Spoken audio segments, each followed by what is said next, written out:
So the brushes, this is a piece of spring here. Bring the light in a little bit more. Yep. So that's a piece of spring, and then here is some copper wire coming off that's going to eventually come out here to your hot lead. So what we're doing is we want to pull this back, and that's where I'm going to poke this in here and catch part of that arm and simply pull it toward me. Whoops, dropped it. See, went right on down in there. And then once I get it retracted, I'm going to do the very fancy move of simply bending this wire over so that it holds that brush away. And then I'm going to do it with all three of these that I can get to.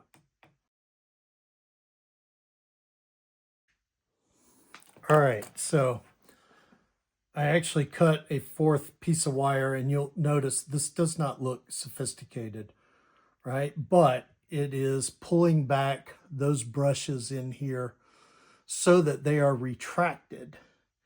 And now this should slide right back in there. And just because I've had it apart and I'm paranoid, I am going to dab a little bit of white grease on here to go with the bearing grease that's already in there. And then I'm just going to take this, and it should slide right in if all of these guys are retracted. And the fact that it doesn't want to tells me somebody isn't pulled back enough, which is probably why when I did this originally, I used a chopstick, right? And you can see how my chopstick, I can use it to pry this out. And one of these, or a couple of these, are being problematic. So thing is you pull that brush back for all it's worth and make sure it is fully pulled back. And you get your wire bent over so it'll hold it. And then the one that is being problematic here, that's why I had the chopstick.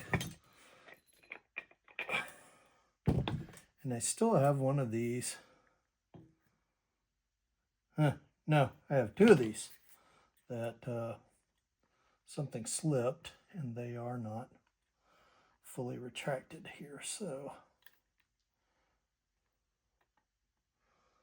I've got that one being a problem child, and that one there being a big time problem child, and that's probably why I had the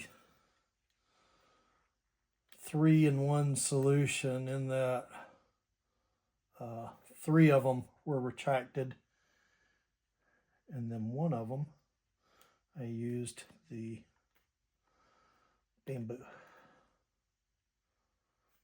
So now I think I'm good, other than this guy here.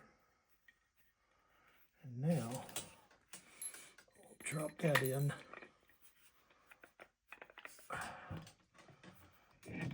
And this is going not nearly as smoothly as one would want, but I know why. It's this guy right here. And for reasons I know not of, it is being problematic. So I'm going to get my needle nose, get this wire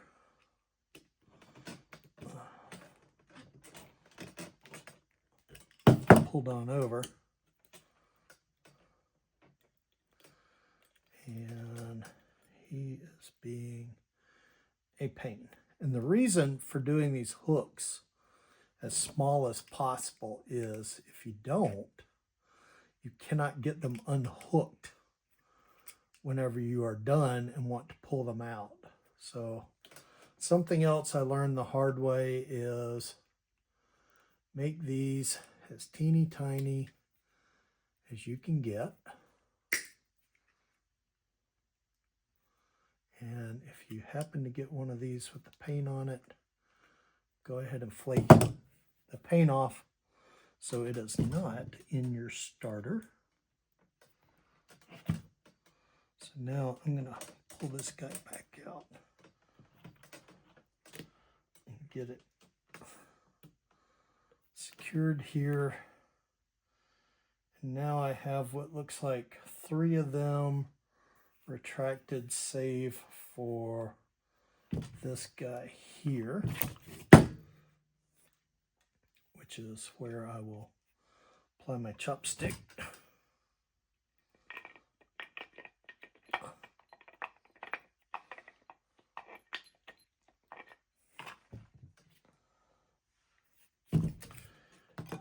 And this video is going to get more editing than I anticipated in order to make all of this look a little bit more seamless. If you're old enough, you remember the Timex commercials that they did live on Wild World of Sports, and one of the best ones was when things did not go as expected on the live version, and you had Jim McKay sitting there going, well, it worked in practice. And that is the situation we have here, where it worked in practice. And look at that. Now we're in. So now it's back out my bamboo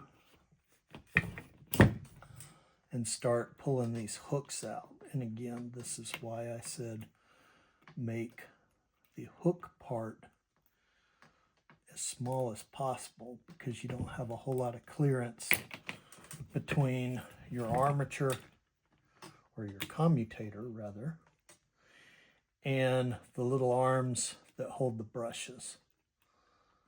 And so first time I did this, I had nice generous size hooks on there and had to pull everything apart to get some of them out. So lesson learned the hard way on that.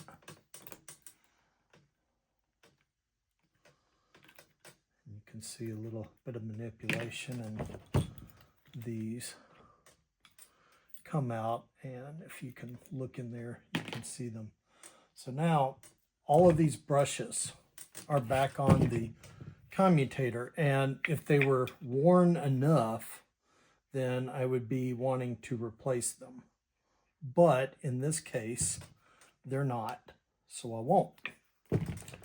Now, are we sitting down where we're supposed to be so that I can put these screws back in?